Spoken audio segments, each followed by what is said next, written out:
LG전자 주주 여러분, 오늘 정말 힘드셨을 겁니다. 오늘 값이 또 크게 밀려서 15만원대까지 내려왔습니다. 그런데 이 종목을 들고 계신 분들께 오늘 하루는 사실 새로운 일이 아니실 겁니다. 두 달 전 40만원 가까이 갔던 자리에서 여기까지 계속 이런 날이었으니까요. 한 번에 크게 맞는 것보다 이렇게 두 달을 조금씩 깎이는 쪽이 사람을 훨씬 지치게 합니다. 끝이 어디인지 가늠이 안 되거든요. 그리고 그 두 달 동안 아마 이 생각을 여러 번 하셨을 겁니다. 내가 뭘 잘못 본 걸까? 오늘 이 이야기를 시작하면서 이것부터 말씀드리고 싶습니다. 회사가 못해서 이렇게 된 게 아닙니다. 여러분이 회사를 잘못 본 것도 아니고요. 그 이유를 오늘 처음부터 끝까지 풀어보겠습니다. 먼저 오늘 하루만 떼어놓고 보겠습니다. 오늘은 LG전자만 맞은 날이 아니었습니다. 코스피가 장이 열리자마자 무너지면서 장중 7% 가까이 밀렸고 개장 6분 만에 매도 사이드카가 걸렸습니다. 삼성전자와 SK하이닉스도 나란히 크게 빠졌고 코스닥에도 사이드카가 걸렸습니다. 오늘 하락의 배경으로는 중국이 반도체를 찍어내는 데 쓰는 노광 장비를 자체 개발해 생산에 들어갔다는 보도가 지목됐습니다. 간밤 뉴욕에서 반도체 쪽이 먼저 밀린 흐름이 그대로 넘어온 겁니다. 그러니 오늘 하루치 하락은 우리 종목만의 사정이 아닙니다. 문제는 오늘이 아니라 그 앞에 두 달이고요. 그 두 달을 설명하려면 숫자 하나를 먼저 보셔야 합니다. 오늘 이 이야기를 끝까지 들으시면 값이 왜 회사와 따로 노는지 그 기준 하나는 손에 쥐고 나가시게 됩니다. 자, 여기서 진짜 봐야 할 건 따로 있습니다. 오늘 몇 퍼센트가 빠졌느냐가 아닙니다. 이 회사가 그 두 달 사이에 역대 최대 실적을 내놨다는 사실입니다. 실적이 무너져서 값이 내린 게 아니라는 뜻이거든요. 회사는 가장 좋은 성적표를 냈는데 값은 반대로 갔습니다. 화면에 뜨는 건 시뻘건 가격표지만 그 뒤에는 이 어긋남이 두 달째 서 있습니다. 시간을 5월 말로 돌려보겠습니다. 그때 LG전자는 18만 원대였습니다. 구글과 자동차 소프트웨어를 함께 만든다는 소식이 나오면서 하루에 30% 가까이 올라 29만 원으로 마쳤고 며칠 뒤인 6월 초에는 39만 원대까지 올라섰습니다. 두 주 남짓 만에 두 배가 넘은 겁니다. 로봇, AI 데이터 센터 이런 이름들이 함께 붙었습니다. 그때 시장은 이 회사를 가전 만드는 회사가 아니라 다른 회사로 보기 시작했습니다. 그리고 오늘 값은 15만 원대입니다. 오르기 시작한 자리보다도 더 내려왔습니다. 6월 초 그 자리에서 보면 60% 가까이 지워진 셈이고요. 두 달입니다. 딱 두 달 만에 벌어진 일입니다. 여기서부터가 오늘의 핵심입니다. 그 두 달 사이에 회사가 망가졌느냐? 정반대였습니다. 이번 달 초에 나온 2분기 잠정 실적은 매출 23조 원대, 영업이익 1조 5천억 원대였습니다. 작년 같은 기간보다 영업이익이 146%, 그러니까 2배 반 가까이 늘었습니다. 증권가가 미리 모아둔 눈높이도 55%나 웃돌았고요. 상반기 영업이익만으로 작년 한 해 벌어들인 것을 이미 넘겼습니다. 회사가 세운 2분기 기록 가운데 가장 좋은 숫자였습니다. 발표 뒤에 보고서를 낸 국내 증권사 7곳 가운데 6곳이 눈높이를 올려잡았습니다. 그런데 값은 그날도 그 뒤로도 안 갔습니다. 역대 최대 성적표가 값을 못 세운 겁니다. 그러니 이 하락은 회사가 못해서 생긴 게 아니라는 얘기가 됩니다. 그럼 무엇 때문일까요? 값이 39만 원까지 올라섰을 때 그 값이 사고 있던 건 이번 분기 실적이 아니었다는 해석이 많습니다. 로봇이 팔리고 데이터 센터 냉각 장비가 팔리는 훨씬 뒤의 모습이었다는 겁니다. 그런데 그 사업들이 실제로 매출에 잡히는 시점은 증권가 설명대로라면 로봇 부품이 내년부터, 냉각 쪽은 2027년부터입니다. 값은 이미 몇 년 뒤를 사두었는데 회사는 아직 거기 도착하지 못한 상태였던 겁니다. 기차표를 미리 끊는다고 기차가 빨리 오지는 않습니다. 표를 준 사람은 벌써 도착한 기분이 들지만 기차는 자기 시간표대로 옵니다. 그러다 표값이 너무 올랐다 싶으면 사람들은 기차를 기다리는 대신 표부터 내놓습니다. 값은 몇 년 뒤를 당겨올 수 있습니다. 그런데 시간은 못 당깁니다. 두 달 동안 지워진 건 회사의 실력이 아니라 너무 멀리까지 당겨져 있던 그 시간이었습니다. 그럼 그 두 달 동안 우리는 무엇을 했을까요?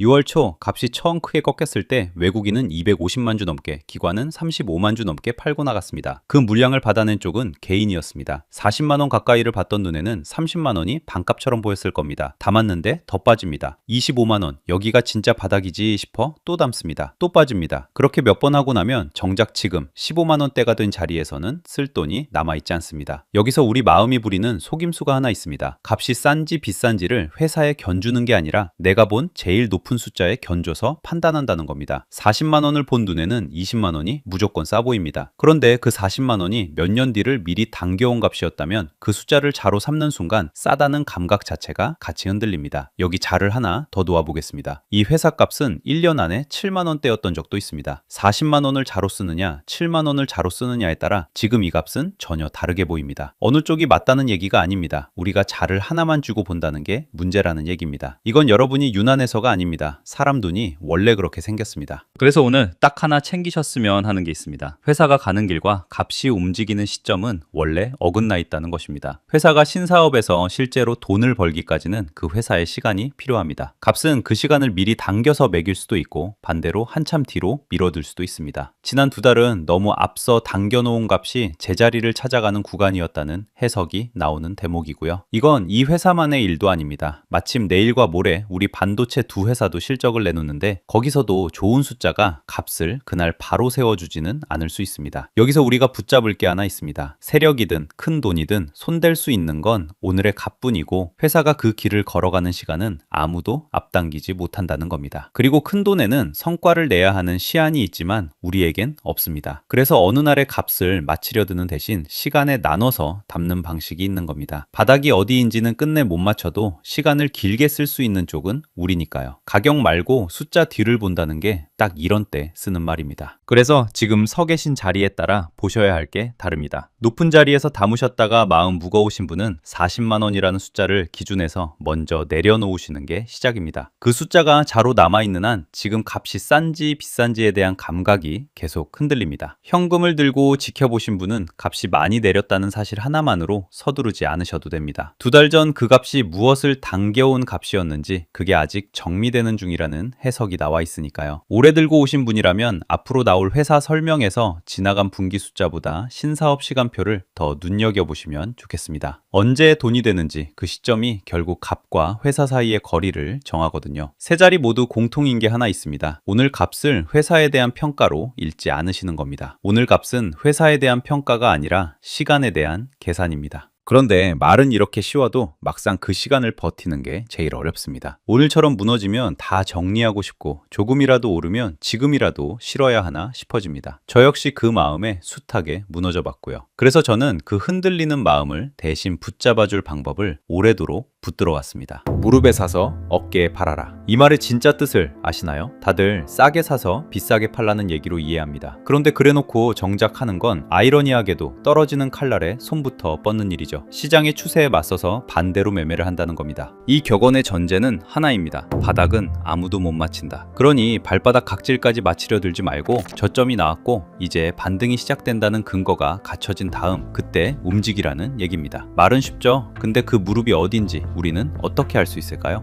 이런 경험 한 번쯤 있으셨을 겁니다. 불 꺼진 방에 화면만 환하고 손가락은 매수 버튼 위에서 한참을 멈춰 있는 밤이요. 여기가 바닥이지 싶은데 근거를 물으면 솔직히 자신이 없습니다. 그런데도 여기서 더 빠지면 영영 못 산다. 그 기분 하나로 매수 버튼을 누르셨을 겁니다. 근데 다음날 더 빠지죠? 그럼 이럽니다. 아까가 아니라 여기가 진짜 바닥이지. 또 누르고 또 빠지고 그렇게 며칠이면 총알이 없습니다. 정작 진짜 싼 자리가 왔을 때 살 돈이 없는 거예요. 저도 그런 밤을 수없이 지나봤습니다. 칼날은 용감한 손이 잡는 게 아니더라고요. 못 견딘 손이 잡습니다. 제일 무서운 건 가격이 아니라 마음, 조급함이고요. 그 조급함이 사람을 자꾸 바닥을 점치게 만듭니다. 그런데 그런 경험은 절대 한 번으로 안 끝납니다. 시장이 크게 흔들리는 날은 반드시 또 옵니다. 제가 감히 예측하는 게 아니라 시장에서 늘 반복되어 온 일이니까요. 그래서 저는 그 무릎을 찾는 지표를 만들어 매일 쓰고 있습니다. 일봉 차트라면 주식이든 코인이든 가리지 않고 나눠서 모으는 분할 매수 기준에 맞는 자리가 오면 차트에 표시가 하나 뜹니다. 근데 이 지표라는 녀석 성격이 좀 고약합니다. 웬만해선 신호를 잘 안 주거든요. 한번 보여드릴까요? 먼저 우리 삼성전자입니다. 2년치 일봉인데요. 표시는 여기 이게 답니다. 이 긴 오르막 내내 단 한 번도 안 뜹니다. SK 하이닉스도 볼까요? 여기도 몇 개 없죠? 주가가 올라가는 구간에서는 신호가 잘 안 뜨는 걸 볼 수 있습니다. 추세를 판단하는데도 분명 도움이 되는 지표입니다. 나스닥 차트도 한번 확인해 볼까요? 테슬라는 좀 더 자주 뜨네요. 오르내림이 심했으니까요. 분할로 사모으기 좋은 곳에서 신호가 뜬 걸 알 수가 있습니다. 엔비디아 차트에서는 명확합니다. 조정의 저점 구간들에서 신호가 제대로 뜬 모습입니다. 코인도 보겠습니다. 이더리움 차트는 신호가 상당히 자주 뜨는데 거의 4년간 가격이 박스권을 형성하면서 움직이고 있기 때문인 것 같습니다. 비트코인 차트도 아까 엔비디아와 마찬가지로 조정의 저점 구간에서 신뢰도 높은 신호를 발생시키고 있습니다. 뒤치기 보이시죠? 가격이 많이 오른 자리엔 지표가 안 뜹니다. 눌렸다가 반등이 시작되는 자리에서만 뜹니다. 비싸면 안 사는 겁니다. 지표를 만들고 나서도 꾸준히 보완, 수정을 많이 했습니다. 최근 업데이트한 내용 중에 가장 핵심적인 부분이 있는데요. 장중에 신호가 떴다가 마감 때 사라지는 노이즈를 없앴습니다. 봉이 마감으로 확정되기 전엔 절대 안 뜨고요. 거래량이 안 실린 자리도 그냥 지나갑니다. 쉽게 설명드리자면 가격은 바닥을 한 번 더 파고 내려가는데 떨어지는 힘은 오히려 식어가는 엇갈림. 흔히 우리가 알고 있는 다이버전스 상황에서만 신호가 발생한다고 생각하시면 되겠습니다. 그게 먼저 잡히고 매수세가 실린 장악형 양봉이 마감까지 버텨내야 그제야 그 무릎 표시가 뜹니다. 무릎이란 게 그런 자리입니다. 발바닥은 지나보내고 돌아섰다는 근거가 갖춰진 자리요. 확인 매매라고도 하죠. 그럼 고점 근처에서는 어떠냐? 달아오른 과열 구간에선 지표가 아예 눈을 감아버립니다. 분명히 말씀드리지만 이 지표는 파는 자리를 찍어주는 지표가 아닙니다. 어찌 보면 어깨에서 더 사겠다고 덤비는 건 막아준다고도 볼 수 있죠. 그리고 지표의 표시가 한번 뜨면 14일 정도는 쉽니다. 이 기간은 설정도 가능한 부분입니다. 그리고 큰 추세 안에서는 직전보다 낮은 가격이 와야만 다음 신호가 뜨고요. 가격이 크게 올라서 추세가 바뀌게 되면 그때는 기준을 새로 잡습니다.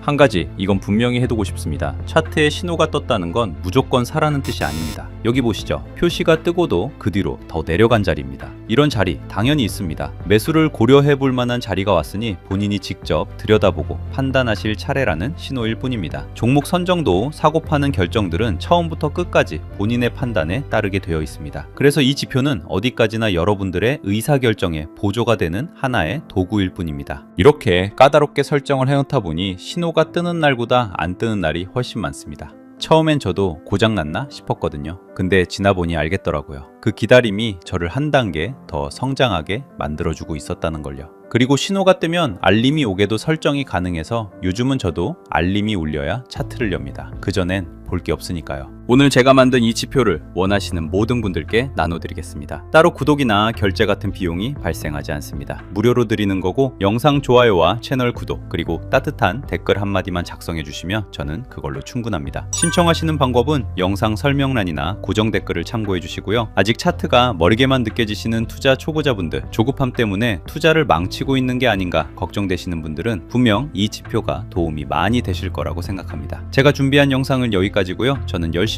다음 영상을 준비해서 다시 찾아오겠습니다. 끝까지 시청해 주셔서 진심으로 감사드립니다.